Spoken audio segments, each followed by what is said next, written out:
Hey guys, welcome back to my channel. Around this time, many breeders would have started their breeding projects already, but for those who are thinking about doing a project this year, I want to share a couple of tips that I have learned over the years while I've been breeding my leopard geckos. Tip number one, I personally like to start hand feeding all my females around this time because I want to make sure all my geckos are eating enough food while they're laying eggs. During the breeding season, females will be using a lot of energy to lay an egg, so I personally like to monitor each of them while hand feeding and understand how every gecko is doing.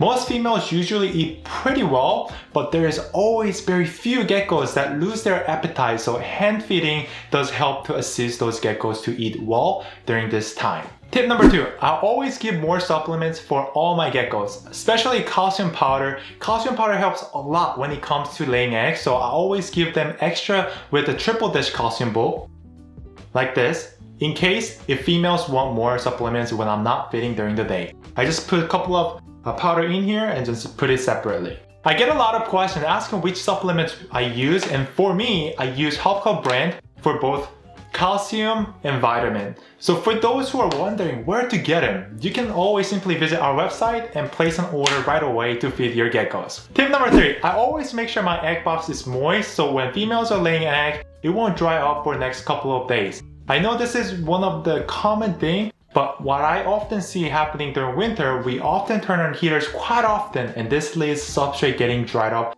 way quicker than usual. And especially, usually the whole area is the part where it dries up really fast. So I always check the egg box while hand feeding my geckos so I can prevent those fresh eggs getting dried up quickly.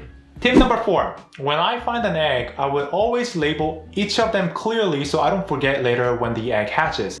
This is very important because recessive genetic has hats and these could be a big hassle later if you don't track it well. Hats are basically a genetics that doesn't show visual genetics until it becomes visual recessive.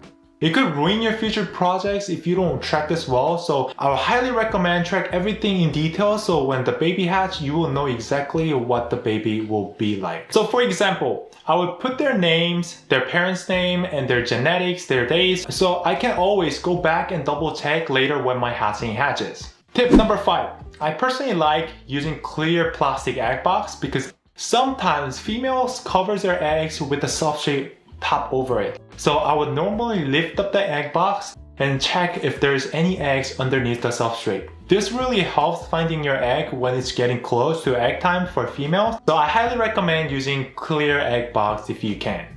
There are countless of tips for breeding projects, but I always keep these tasks as my priority when I'm breeding my geckos. I had a couple of mistakes in the past, so to get the healthiest eggs from my gecko, I always follow these rules when I'm breeding. If you find these tips valuable, let me know down in the comment and I'll try to come up more tips for you guys later if I find this helpful. And just don't forget to press that like button. Also, if you have been doing projects already and want to help our Geckopia fams, please share your personal tips, what was important for you during the breeding project so we can always learn together and do better for the leopard gecko community. Anyway guys, I'm Chris, also known as Gecko King, and I'll see you guys in the next video.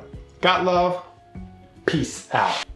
Hey look, if you enjoyed that video, I went ahead and picked out another special video that I know you're gonna find it immensely valuable. You can find it right here. There, I know you're gonna love it, and I'll see you in the next one.